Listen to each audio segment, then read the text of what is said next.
こんにちは。環境系 YouTuber のかなごりです。今日は気候変動という言葉についてお話ししていこうと思います。かなごりチャンネルでは環境問題に関することを様々な視点から発信しています。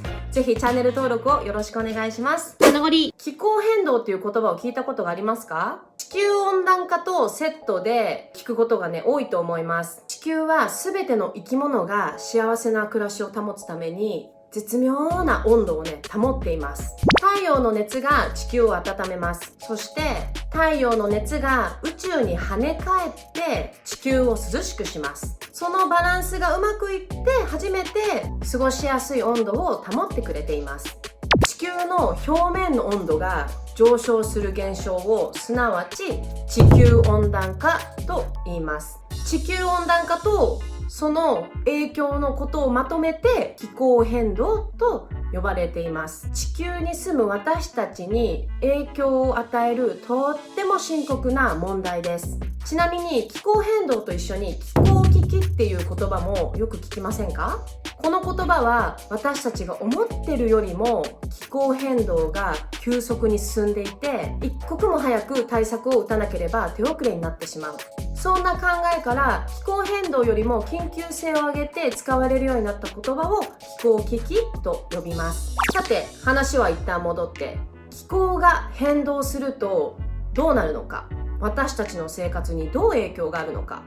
例えばで言うと、これまで野菜が栽培されていた地域でその野菜が育てられなくなってしまう。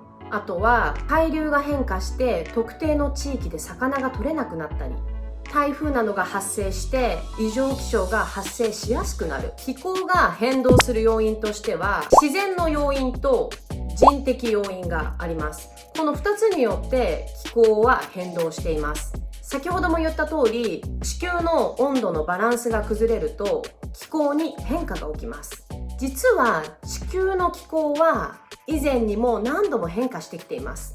これを自然な気候危機イコール自然の要因です。それはどんなものかというと、火山の噴火や太陽のエネルギーの変化、地球の軌道の変化によって引き起こされます。ここで問題なのが、気候変動をもたらす大きな要因は人為的によるものです。人間の手によって引き起こしています。私たちは電気を作るために石炭を燃やしています。そして車や飛行機を動かすために石油を燃やしています。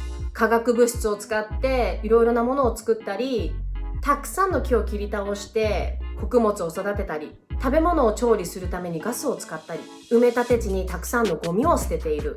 これらは全て温室効果ガスを発生しています。温室効果ガスについてはまた詳しく今度動画で上げたいと思っています。地球温暖化によるこの気候変動が進行していくと、これからどうなっていくのか、それが一番気になりますよね。私たちの生活にどう影響があるのか、一つ一つをピックアップして話していくとすごく時間がかかってしまうので、今日はバーッとちょっと3つのカテゴリーに分けてどういう問題が起きていくのかというのを話していきたいと思います。まず1つ目、水の問題。まず海面の上昇が起きる。水が枯渇する。洪水が起きやすくなる。災害が増える。これらが水に関わる問題。こういうものが起きる可能性が高くなります。次に2つ目、自然への影響。まず生き物が消える。生態系が変化する。海の生態系にも影響が出る。例えばサンゴ礁の白化など、こういうことも今すごく深刻化しています。森林火災が増える。湿地の自然がなくなる。3つ目、暮らしへの被害。農業への打撃がある。病気や飢餓が広がる。異常気象が襲ってくる。今ざっと3つの起こりうる問題を話してきましたが、地球温暖化による気候変動が起きることで、こういうことがこれから予想されています。めちゃめちゃ怖いですよね。正直これ全部来たら本当に地球に住めないなって思っちゃいませんか？で、じゃあ何をすればいいのか。ここが問題です。気候変動を止めるためには私たちの生活を脱炭素化しなくてはいけません。日本でも2050年までに脱炭素化社会を実現するというふうに宣言しました。まあでも政府が宣言しただけで私たちに何ができるの？まあそこが一番重要だと思うんですけど、私たちにできることはとってもシンプルです。まず私たち一人一人がこの気候変動の問題を知ること、理解すること、大量生産や大量消費を防ぐためにも無駄なものは買わないこと、不要になったものは捨てるんではなくてリユースしたりリサイクルすること、私たち自身の生活スタイルを少しでも見直すことで、一人が全部抱える問題ではなくて、地球に住む人間の暮らしが変わることで地球温暖化による気候変動を抑えることができます。